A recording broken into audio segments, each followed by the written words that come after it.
Okay, thanks for clicking on that thumbnail, and today we're taking a look at a bike from Aventon. It's a newly released bike, and it's a thin tire bike, and it's pretty light.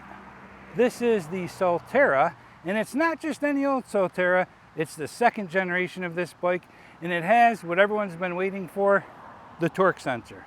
So we're going to show you what this bike's all about. Let's not waste any more time. Let's get to it. We are on our first ride with the Aventon Soltera second generation. So this bike is smooth. I am riding this bike like a regular pedal bike right now. So I can go down into gear 1. I'm on fairly flat ground here and just pedaling along. Look at that. I can pick my speed up by going into a higher gear. I have no fear riding this bike around without any battery, regardless of where I am. We're going up a slight incline, smooth sailing. So yeah, you can barely tell the difference. This bike rides smooth. It's a smooth sailor, and no hands. You can tell that bike's balanced. Even with that front rack on, we could ride hands-free. That's nice. So huge advantage on the Soltera second generation is it has the updated display and a few things like that, but the biggest thing by far is going to be the fact that this bike now has a torque sensor. When you start and stop or switch into different pedal assist levels, you don't get that jerkiness. It's a very smooth transition because you now have a torque sensor. It brings you a little bit closer to that traditional bike feel. Okay, let's go ahead and get into the park here. Let me pull over here and I'll show you what the bike looks like. So there it is, Soltera second generation.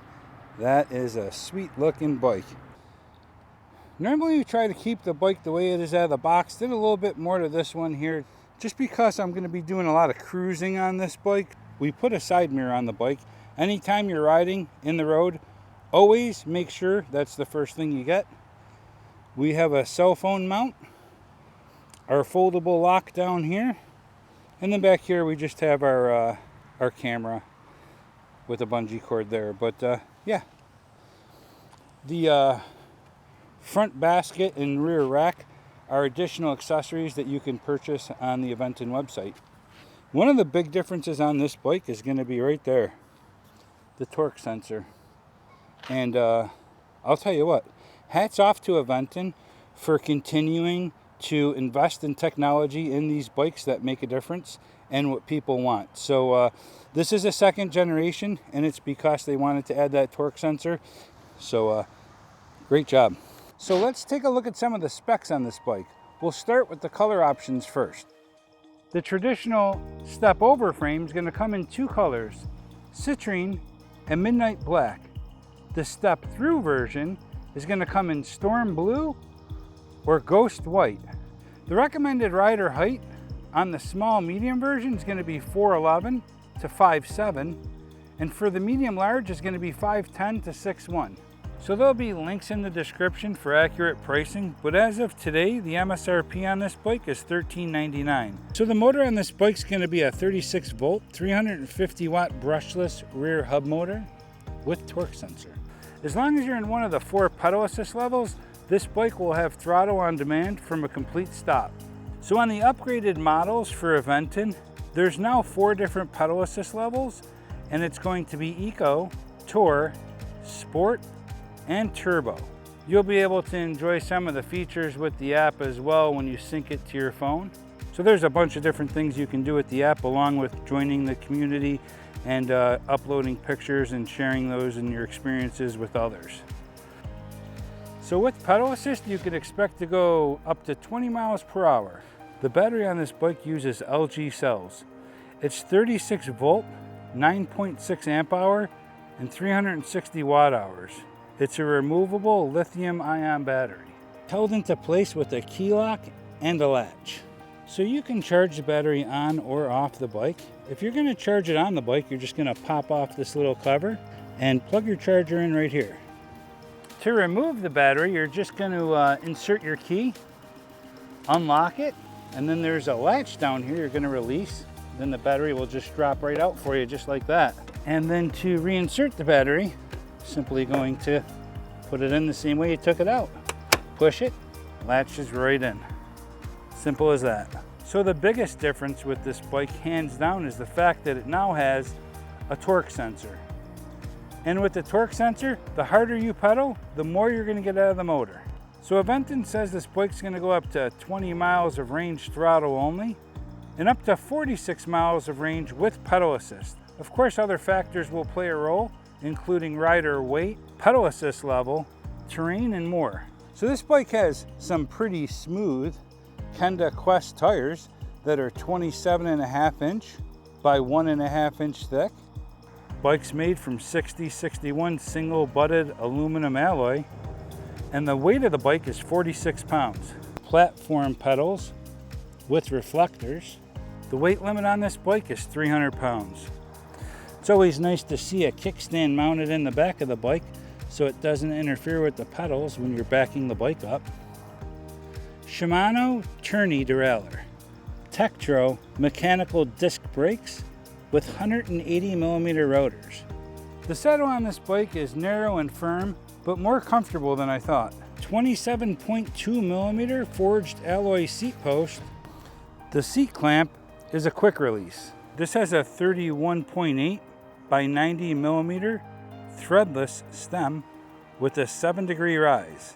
The handlebars are 31.8 millimeter by 620 millimeter wide. So we also have a bell. Locking ergonomic comfort grips.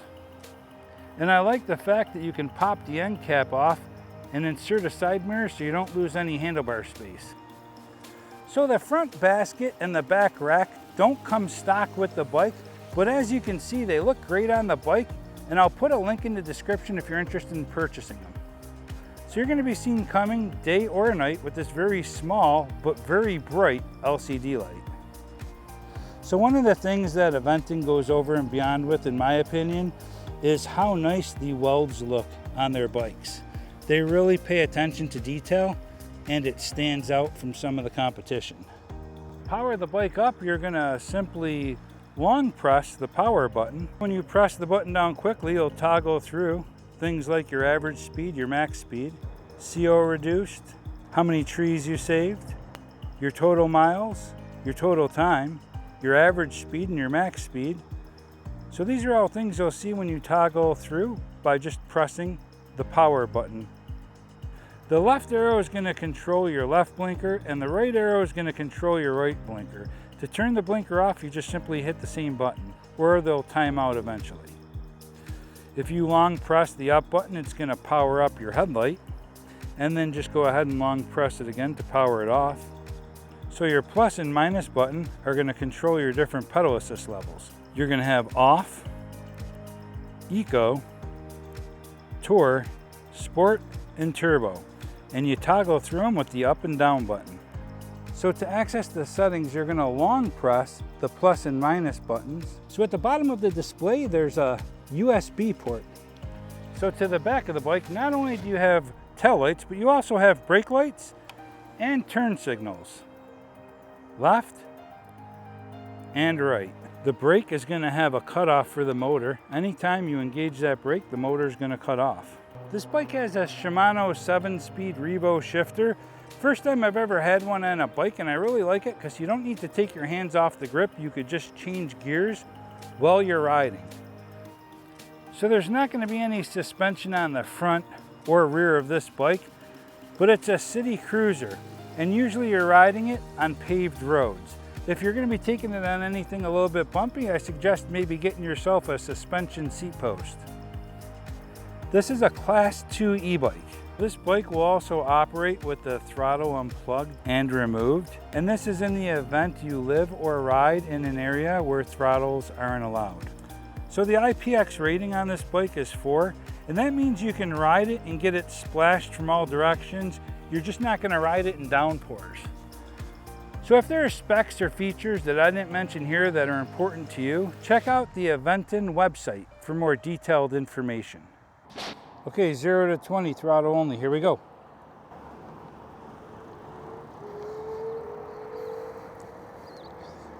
10 miles per hour.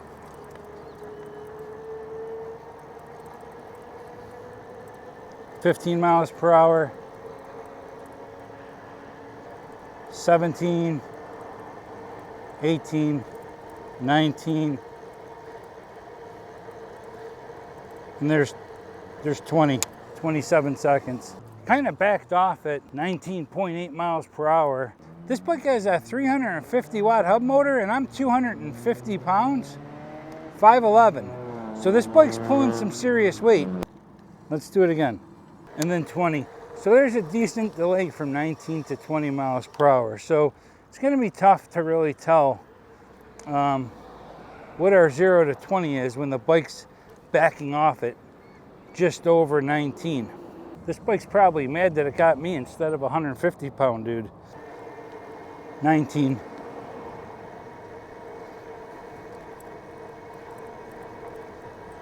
And then 20. It was 20 seconds when we got to 19 miles per hour. So it took us about 6 seconds to get from 19 to 20. So there's a little bit of a delay there, and it is what it is. So there you have it. 27 seconds to get to 20 miles per hour.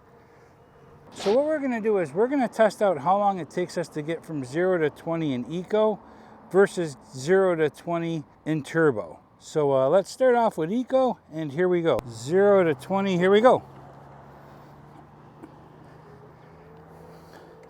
We're at 10 miles per hour, 12, 15, 17, 19, 20. So it took us 20 seconds to get to 20 miles per hour. Let's go in Turbo and do the same thing. So in Turbo, 0 to 20, let's see how long it takes us to get there. And here we go. 10 miles per hour, 15, 17, 18, 20, 13 seconds. So it took us 20 seconds to get to 20 miles per hour in Eco versus 13 seconds in Turbo. And that just shows you that you have more power at your disposal when you're in Turbo, but you will get to that top speed. You'll just have to work harder with the torque sensor.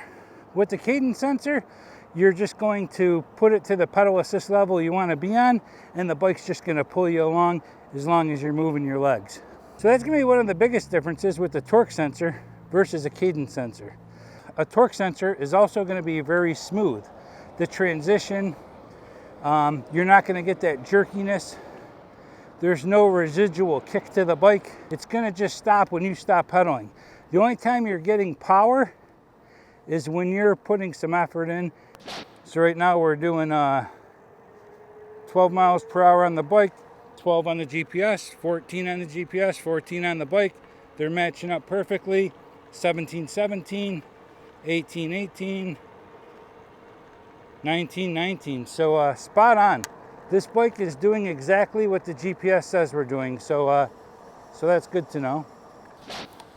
We're going to test the brakes out. We're going to go 20 miles per hour and we're going to slam on our brakes as soon as we hit this white line.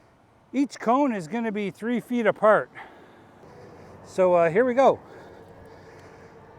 We're at 18, 19. There's our 20. That's about 23 feet. That's pretty good. Let's do it again. 19, 20. So it's about 20 feet. Now you could get a better stopping technique, but when you're trying to stop your bike quickly, you're probably not thinking of technique. You're just thinking of stopping. 19 and 20. Yeah, I'm pleased with that. 20 miles per hour. It's good. It's golden. We'll take it. Wow, I can smell the rubber. So basically anywhere from 21 to 23 feet braking. It's not bad. So we're gonna go through the 4 different pedal assist levels. Casually pedaling, we're gonna show you what this bike does in each pedal assist level. So in Eco, we're doing 8, 9, 10. In Tour, we're doing 12, 13, 14, 15. In Sport, we're doing 17, 18. And in Turbo, we're doing 19 and 20. So that's just casually pedaling through the 4 different pedal assist levels.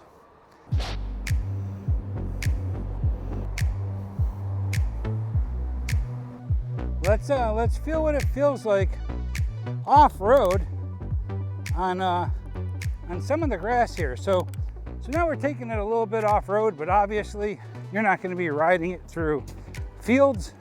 It's a street bike, but you may need to at some point. And this is just showing you that you can do it. So we're just cruising along, we're just pedaling real normal. And here we go. We'll go up this hill.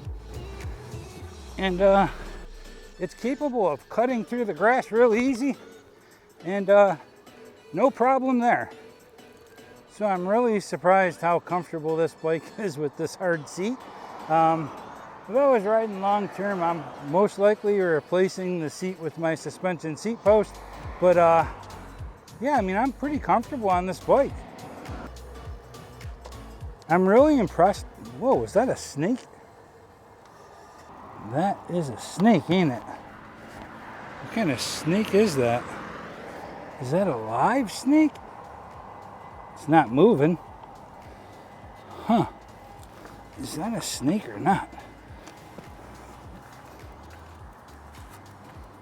That's someone's hair. What the? I thought it was a snake. That's too funny. That's that's an extension. I wasn't gonna get too close to that snake extension. I didn't know if I needed an exterminator or a hairdresser. The things you see while you're riding. Well, let's stop up here and grab ourselves a drink. Not seeing any bike racks over here though.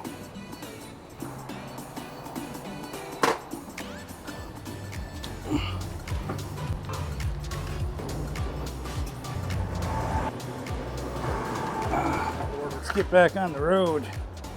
Get right back into place. Let's get back to it. Detour for a slice of pizza and a diet Pepsi, so had to try my little holder out here, kind of digging that. If you're at a park or something, you can use that like a little tray. Put your food in there and a drink. You're not trying to balance a sandwich on your bike seat, digging that tray.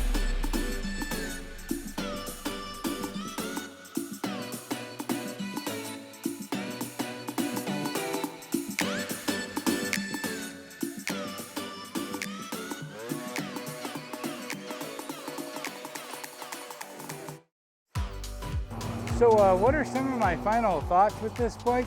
I like the feel of this bike when you're riding. It's very smooth. Even though there's no suspension on the front or back, you're on flat paved ground, so you wouldn't know the difference. If you really needed that suspension, you could always get yourself a suspension seat post.